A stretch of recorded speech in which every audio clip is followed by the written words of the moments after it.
Estuve hace unos días atrás, comencé a hablarles acerca del Dios del vientre. ¿Se acuerdan la última vez? Hablábamos en ese entonces que el Dios del vientre tiene que ver con nuestras concupiscencias. ¿Se acuerdan que les hablé acerca de esta concepción griega del alma, en donde estaba dividida en tres conceptos y ellos lo verían como una cuadriga, como un carruaje tirado por dos caballos, en donde el jinete, ¿verdad?, o el conductor de la cuadriga era el intelecto, era la parte intelectual, en donde el otro caballo era el área irascible, ¿verdad?, que tenía que ver con la pasión, con la valentía, y el otro caballo era la parte concupiscible. No quiero que usted entienda el alma de esta manera porque es una concepción errada del alma, pero quiero que lo entendamos para que pueda entender qué es lo que son las concupiscencias. Y las concupiscencias son, porque de ahí viene el concepto de la concupiscencia, y por eso también es que Pablo dice su Dios es el vientre.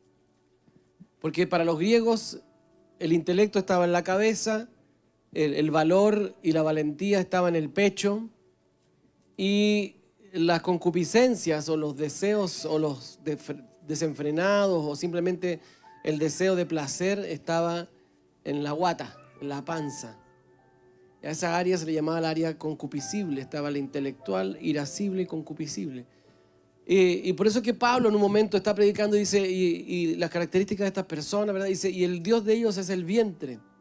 Es decir, ellos son guiados por lo que desean. Y lo que mueve y moviliza su vida y moviliza su quehacer, sus decisiones, tiene que ver con lo que desea. Tiene que ver con lo que ansía. ¿Se recuerdan que vimos ese juicio que vino sobre Israel, sobre la casa de Israel cuando piden carne, ¿verdad? Y dice que ni siquiera habían comido cuando vino el juicio y el castigo del Señor y a ese lugar se le llamó la tumba del deseo. La tumba del deseo. Porque de alguna manera se opone a la voluntad de Dios, porque es cuando nosotros nos dejamos gobernar por el deseo de nuestro corazón, estamos levantando un trono que es paralelo al trono de Dios. Es un trono que es paralelo al trono de Dios, es decir, es totalmente antagónico a lo que el Señor Jesús hizo antes de morir. Todos se recuerdan, ¿verdad? Recordamos lo que sucedió con Jesús en el momento del padecimiento, cuando estaba cuando estaba, ¿verdad?, en el monte de los olivos, en ese lugar donde estaba la prensa de los olivos, y él estaba orando y recordamos esa oración tan especial cuando Jesús dice, Padre, si es posible, pasa de mí esta copa, pero que no se haga mi voluntad, sino la tuya. Voy a traer a memoria algunas enseñanzas que yo di algunos años atrás con respecto a esto. Y una de las cosas que ocurre, ¿verdad? Originalmente con el hombre estaba conectado con Dios. Su corazón era hacer la voluntad de Dios constantemente. Ese era su placer, lo que él oía a Dios hablar, él lo soltaba sobre la creación. Él era una expresión, era una puerta a través de la cual Dios accesaba a esta dimensión. Entonces, cuando el hombre escucha a la serpiente y finalmente subyuga su voluntad a este engaño de la serpiente, lo que él hace es tomar el fruto del árbol de conocimiento, ¿verdad? Lo saca con este argumento. Yo quiero saber y quiero definir según mi propio criterio lo que es bueno y lo que es malo para mí. Cuando Adán y Eva toman del fruto del árbol y lo comen, lo que dicen es, a partir de hoy, yo voy a hacer la medida de lo bueno y lo malo para mí. Y crea su propio criterio. Establece un criterio en paralelo, establece un criterio diferente al de Dios y comienza a ser gobernado por su propio criterio. ¿Se recuerdan? Hace algunos discipularte atrás hablamos acerca de esto, ¿verdad?, del criterio del hijo maduro, hablamos del concepto de criterio que tiene que ver con yo definir lo que es bueno y lo que es malo para mí. Entonces defino que hay otra voz, además de la voz de Dios, que puede gobernar sobre una situación. Cuando yo levanto mi propio criterio, defino que hay una voz que está por sobre incluso la voz del Señor y en la cual va a prevalecer. ¿Cuál es esta voz? Esta voz es el Dios del vientre. El Dios del vientre no es externo a usted. Porque a veces empezamos y a mí me da cringe, ¿se llama? Sí, pero también es como que es como una incomodidad. Cuando la gente empieza a decir, sí, es que me agarró el espíritu de acá. Me agarró el espíritu de Jezabel. No, mi amor, ese eres tú. Que tienes un perfil acábico, que tienes un perfil jezabélico. No, y siempre, ¿por qué? Porque si yo digo que es un espíritu, le echo la culpa a otro y yo no soy responsable de mi vida. Entonces es re fácil decir, el diablo me tentó. Como Adán, la mujer que tú me diste.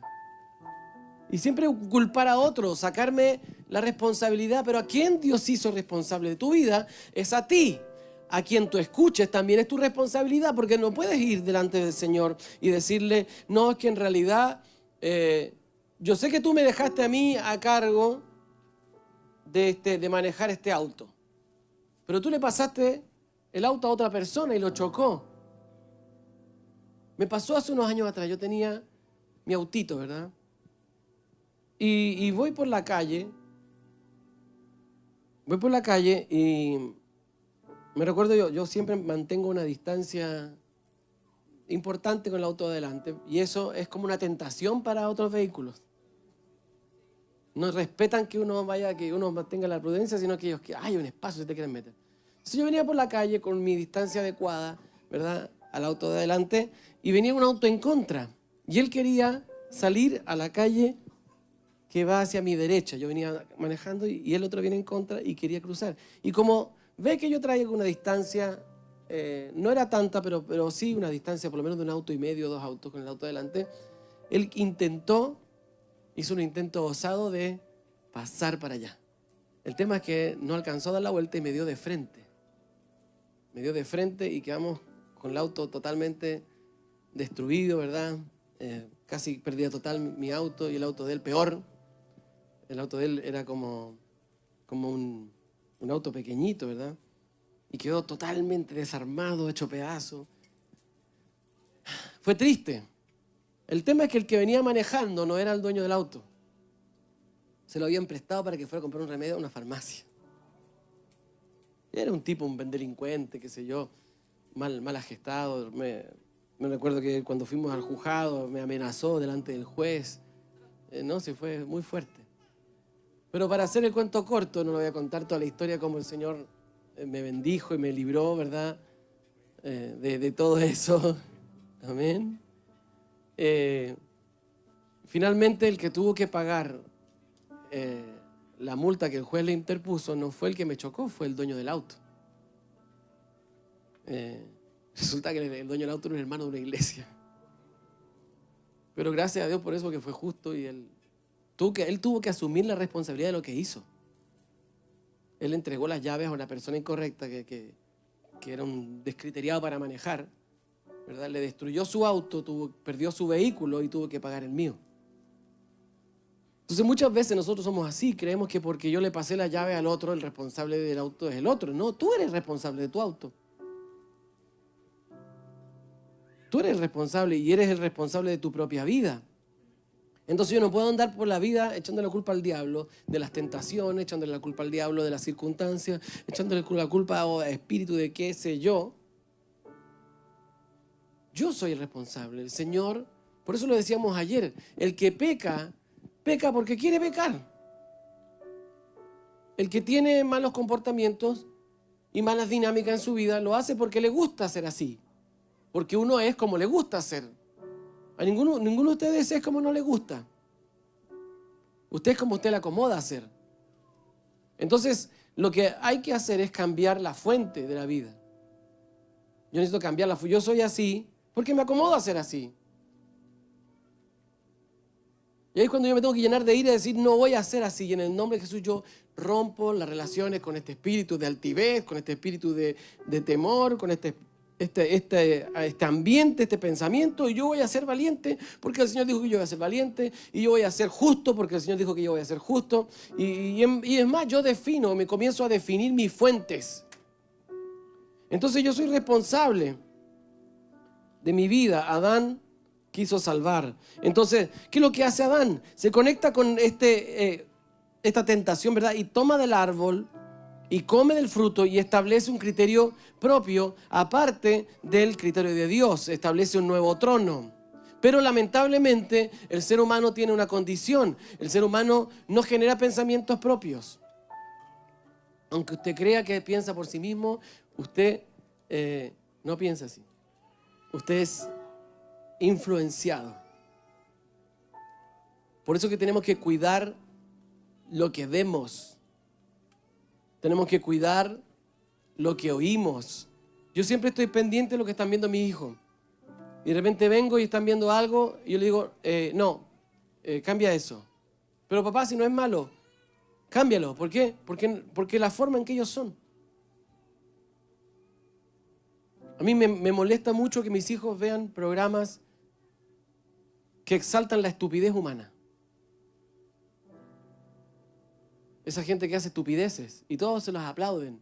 ¿Por qué? Porque después cuando ellos hagan estupideces se van a sentir bien. Y nosotros no fuimos llamados a ser estúpidos, fuimos llamados a ser gobernadores. Amén. Entonces necesitamos llenarnos de justicia, de verdad, de rectitud, de sabiduría, de ciencia. No digo con esto vamos a ser amargados, no, de buen humor, pero no de estupideces. Entonces, Jesús lo que hace en el huerto de Getsemaní es tomar en sus manos, ¿verdad?, este fruto del árbol y dice, hoy día, Padre, yo siempre lo digo de esta manera, así lo interpreto. Él le dice, Padre, si me preguntas a mí, no quiero pasar por esto. Por eso le dice, si es posible, pasa de mí esta copa. Si fuera por mí, yo no lo viviría, pero yo no quiero que se haga mi voluntad, sino la tuya. Lo que hace Jesús, el postrer Adán, es tomar el fruto del árbol del conocimiento y lo devuelve al Padre. Y le dice, a partir de hoy yo no voy a definir lo que es bueno y qué es malo para mí, sino que tú vas a decidir lo que es bueno y lo que es malo para mí. Y devuelve el criterio a Dios. Por eso que el que está en Cristo es gobernado por el Padre, es gobernado por el Espíritu de Dios. Ya no somos dueños de nuestra vida. ¿Usted no se acuerda el día que vino delante del Señor y nos arrodillamos y lloramos y le dijimos, Señor, te entrego mi vida? ¿Cuántos dicen esa oración? Y los que no, pasen aquí adelante. Pero le dijimos, te entrego mi vida, Señor. Te entrego mi corazón. Todo lo que soy, Señor. Todo lo que tengo es tuyo. Pero igual tienen el cocodrilo en el bolsillo, que le cuida las cosas que son del Señor. Entonces, Cristo devuelve, y el que está en Cristo es gobernado por Dios. Y nosotros necesitamos entender que el Dios del vientre no es una entidad externa a ti, eres tú mismo. Es los deseos de tu corazón, es lo que quieres, es lo que desea. Y fíjate que como el diablo no es tan tonto como para ir delante de ti y enfrentarse a ti y decir, soy Satanás y te vengo a sacar del propósito. Así que obedéceme porque te voy a sacar de la voluntad de Dios. Y te vas a perder para siempre. Y toda la riqueza y la abundante gracia que Dios tenía preparado para ti la vamos a despilfarrar. La vamos a gastar en boberías. Y finalmente terminarás siendo un pobre perro sarnoso, mendigo, arrastrándote, pudiendo haber vivido en la mesa del rey. Hoy en día, todos nosotros, las tinieblas, nos burlaremos de ti. Serás escarnio y vergüenza delante de las naciones, porque Dios te llamó a hacer grandes cosas, pero tú terminaste siendo nada. ¿Usted cree que así te habla el diablo? No, no es tan tonto, porque cuando alguien te hablara así, ¿qué haces tú? Saco mi espada y le doy un par de sablazos. ¿Verdad? Le digo, ¿qué vienes tú? Mira a quién Dios me llamó, mira lo que tengo en mi mano. Y no le voy a dejar de dar hasta haberlo destruido a él. Pero entonces, ¿cómo viene? Te dice exactamente lo que yo te acabo de decir, pero te lo dice de otra manera. Tú tienes derecho a ser feliz. Escucha tu corazón, porque tu corazón te va a decir la verdad.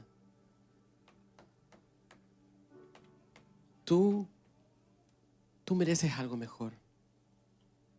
Así que, ¿qué es lo que hace? Te llena de deseos. Te llena de proposiciones. Te llena de cosas que te van a sacar del propósito. ¿Y qué es lo que comenzamos en nuestro corazón? Empezamos a desear cosas que no tenemos. Deseo el cuerpo que no tengo. Deseo el pelo que no tengo. Deseo las calugas que no tengo, ¿verdad? No sé. Deseo el auto que no tengo. Deseo la casa que no tengo. Deseo la casa de otro. Deseo el auto de otro. Deseo la mujer del otro. Y te empieza a bombardear de deseos. ¿Por qué? Porque el corazón no redimido es guiado por los deseos. Y los deseos están en el área concupiscible, las concupiscencias. Entonces te empiezas a sembrar. Y es como eso que... Yo me recuerdo cuando era niño, mi papá me enseñó a hacer una trampa de pajaritos. Y era la típica, ¿verdad? Una cajita, ¿verdad? La cajita, el palito, el cordelito bien largo. ¿Y cómo lo hacía? Le hacía un caminito de miguitas, ¿verdad? Y abajo ponía ahí un montoncito de miguitas y tú te escondías en alguna parte, detrás de la esquinita de la casa, esperando que los pajaritos vinieran a comer y ¡pip! Y los pillabas. ¿Quién atajaba pajaritos así? Yo atajé pajaritos así. El enemigo te deja miguitas, miguitas, miguitas, mira esto y esto. Y finalmente tú habías sido llamado por el Señor para hacer algo, pero te va distrayendo. Y te comienza a distraer y comienzas a angustiarte por lo que no tienes, a angustiarte porque otros tienen otras cosas. Te empieza a llenar los ojos de deseo. Te empieza a llenar los ojos de deseo y comienzas a ser lleno de concupiscencias, que es esas miguitas que finalmente te van a llevar a quedar debajo de esa caja que no vas a poder remover, porque vas a quedar atrapado en tus propios deseos sin cumplir la voluntad del Señor. Y puede ser que seas feliz con el montón de migas que hay debajo de esa caja, pero nunca vas a cumplir el propósito de Dios, que era volar. Y te vas a acostumbrar a la jaula de los deseos y vas a vivir para sostener una realidad que no necesariamente es la voluntad de Dios para tu vida. No estoy diciendo con esto que la voluntad de Dios para nosotros es vivir pobres, amargados, menesterosos, pero sí el enemigo te hace el caminito de miguitas para apartarte del propósito, para entretenerte y hacerte sentir que es necesario que hagas eso. ¿Por qué? Porque tienes que sostener la realidad de los deseos. Y tienes que sostener las concupiscencias. Ahora, ¿cuál es el antídoto para el engaño de la tiniebla? Ese engaño que te aparta, ¿verdad? Imagínate, por poner un ejemplo, yo voy a ser bien extremo, pero el Señor te llamó a ser misionero, ¿verdad? Eres llamado a ser misionero a Kazajistán, ¿verdad? Y resulta que viene el enemigo y te tienta y te dice, no, pero tú tienes que ser alguien en la vida. Y estoy siendo bien extremista, ¿no? Entonces tienes que ser alguien en la vida, pero para ser alguien en la vida tienes que estudiar y luego de eso tienes que sacar tu posgrado, porque un simple ingeniero no sirve de nada, ¿verdad? Tienes que ser algo más.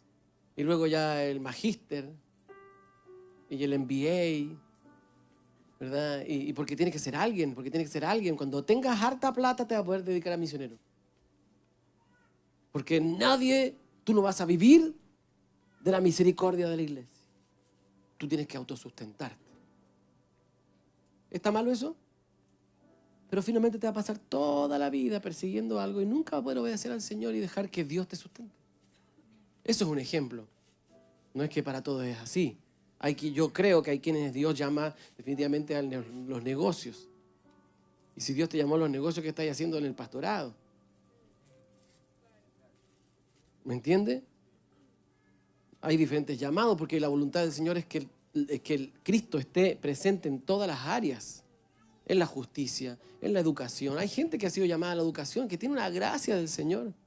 La Jazz tiene una gracia del Señor para enseñar súper linda. Los niños, la Jazz entra a clase y ellos se ponen felices. El Juli se pone feliz, le encantan las clases de la Jazz. Son gracias del Señor.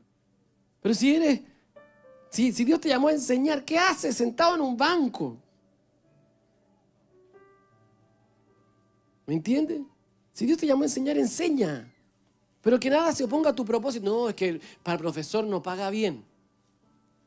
Y vas a pasar hambre, necesidad. Entonces dedícate a un trabajo que te genere dinero. Y te va a sacar. Por la plata, por la fama, por la gloria, por la seguridad, por el miedo. Y te va a generar falsas realidades, te van a hablar, te va a llenar de miedo. Y Dios te va a decir, tú tienes que ir y levantar una voz en ese lugar. Y empieza el enemigo a tirarte las miguitas, pero que te van a desechar, no te van a creer, te van a odiar. Y comienza a alejarte de tu propósito. ¿Cuál es el antídoto al Dios del vientre? ¿En qué se basa el Dios del vientre? En mis propios deseos y en el amor a mí mismo. Entonces, ¿cuál es el antídoto del Dios del vientre? El amar. El amor. ¿Por qué? Porque el amor es entregarse. El amor es darse. Entonces, no busca lo suyo propio, no se irrita, no guarda rencor, no se goza de la injusticia, se goza de la verdad, todo lo sufre, todo lo espera, todo lo soporta. El amor es así. Cuando tú vives en una dimensión de amor, no vives para ti. Vives, por ejemplo, para pelear las batallas de otros. Y el Señor dice, yo quiero arrebatar, por ejemplo, estos niños de las manos de las tinieblas. Yo quiero arrebatar a esta familia. Yo quiero arrebatar. Hace unos días atrás, clamamos en este lugar por los papás de los niños de acogida. ¿Se acuerdan? Y comenzamos a clamar y a pedir, Señor, danos a esa familia. Ellos están aquí, pero en ellos están presentes también la genética de ellos. ¿Se acuerdan de eso? Y comenzamos a clamar. Entonces el amor es eso, es darse. Es agendar una cruz de decir, me voy a traer a mi casa un niño malcriado, problemático, a cambiar la dinámica de mi casa, pero yo voy a sembrar en ellos la palabra del Señor, el amor, lo vamos a restaurar, lo vamos a sanar, lo vamos a ministrar, lo vamos a liberar, lo vamos a darle una dignidad. No porque yo lo necesite, es porque Dios nos lleva a eso. El amor te lleva a comprometerte con otros, el amor te lleva a discipular. Por eso es que también es un diseño errado venir acá solamente a servirme y a buscar y a pedir una palabra y qué sé yo. Si lo que yo estoy recibiendo no le va a servir a alguien más, entonces también es el Dios del vientre. Si yo vengo solamente a escuchar la palabra que me va a bendecir, que me va a encorajar, ¿verdad? Que me va a dar valor, que me va a calmar la conciencia. No, yo ya fui a la iglesia el domingo, qué lindo que estuvo, lloré bastante, entonces me voy como ministrado a la casa, me voy livianito, ¿verdad? Lloré todas mis angustias. Ay, me recordé que el Señor es mi proveedor, que Jehová es mi pastor, nada me faltará. Amén. Así que me voy para la casa contento.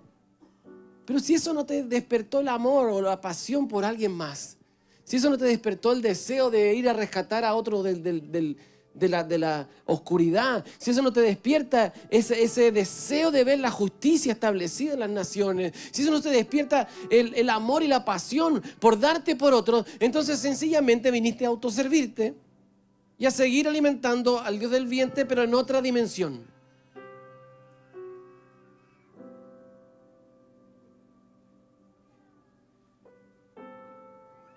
En esto conocerán que son mis discípulos. ¿En qué? En que se aman. Haga la paráfrasis.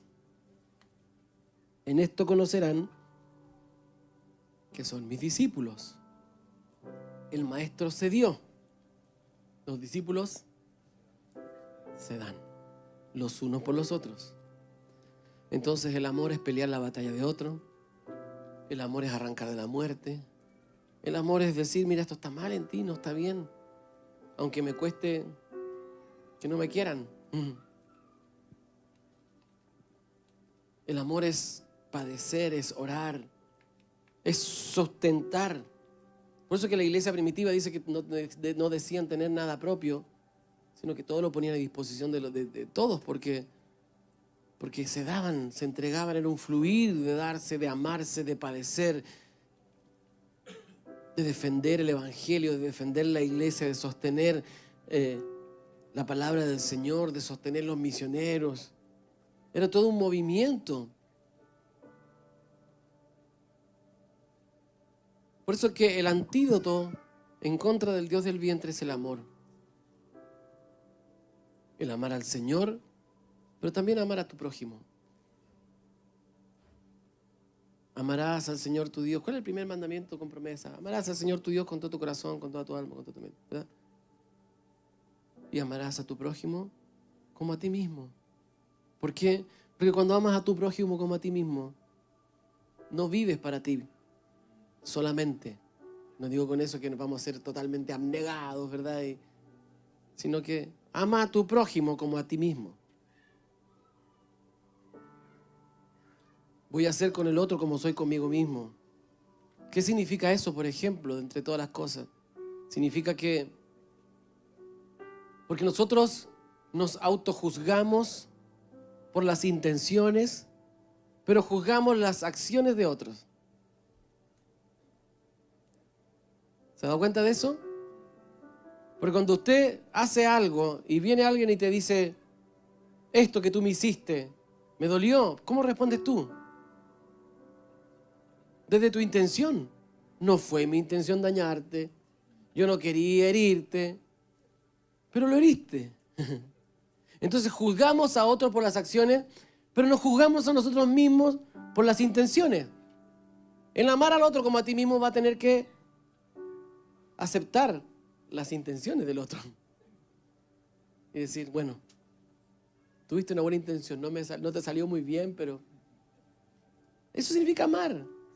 Significa soltar la justicia propia, significa soltar el querer atraer a mí todas las cosas y comenzar a darme, comenzar a entregarme, comenzar a salir de esa dinámica, ¿verdad?, torcida de la tiniebla donde yo soy el centro y todo gira en torno a mí, y comienzo a vivir por Cristo, para Él, pero también por otros.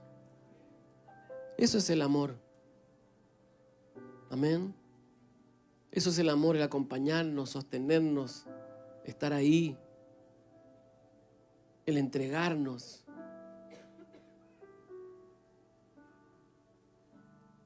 El menospreciar aún nuestra propia vida con tal de ganar aquello que Cristo quiere. Que Él sea el deseo de nuestro corazón. Que nuestra voluntad sea su voluntad. Que sus caminos sean nuestros caminos. Amemos la luz, amemos la justicia, amemos la verdad, amemos al prójimo. Ejercítense en esto.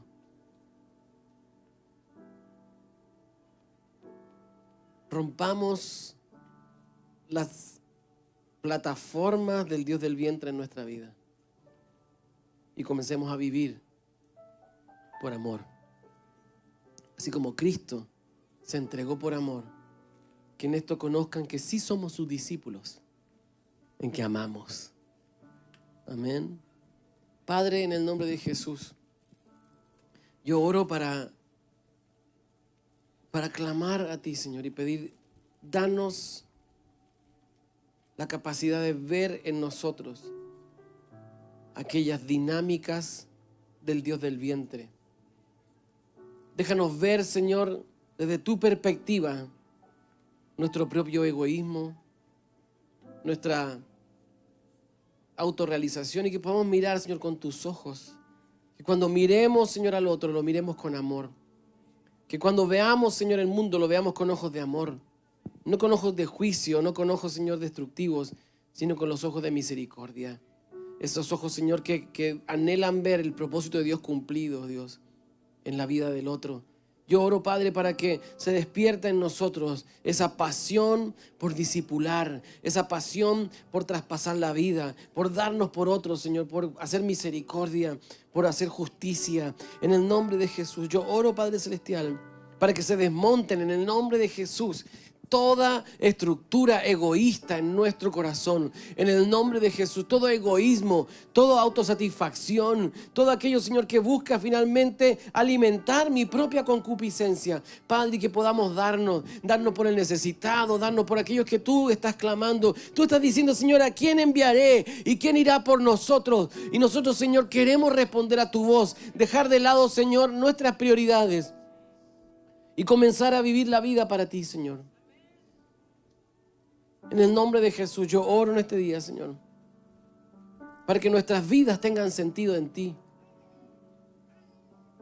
Si voy a estudiar, Padre, una carrera, que sea para honrarte a ti. Si voy a trabajar, que en eso tú seas honrado y que otros sean bendecidos. Que en esto nos conozcan, Señor, que tú los amas a través de nosotros. Que somos un canal de la expresión de tu amor, Señor, sobre sus vidas. En el nombre de Jesús el Señor.